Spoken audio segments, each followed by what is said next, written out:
Assalamualaikum, selamat sejahtera dan salam Malaysia Madani.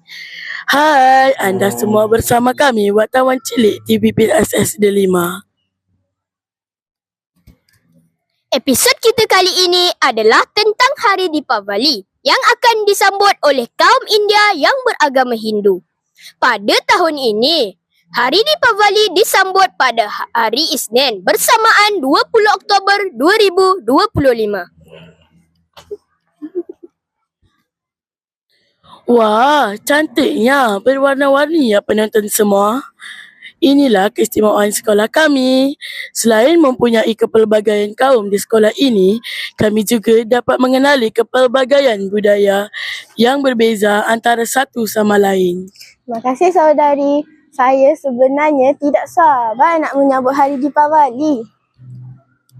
Wah! Boleh kongsikan kepada kami semua apakah yang istimewa pada Hari Deepavali ini? Mestilah boleh. Setiap tahun sebelum menyambut Hari Deepavali, kami akan mengemas dan menghias rumah dengan cantik. Wah, seronoknya itu.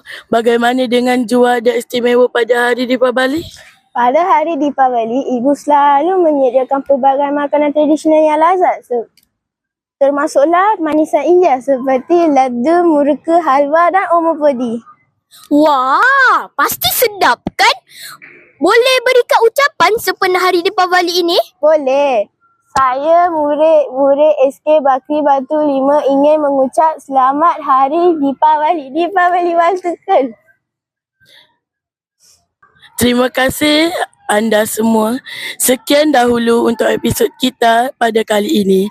Semoga kita bertemu lagi pada episod-episod yang akan datang. Jumpa lagi semua. Selamat tinggal. Bye.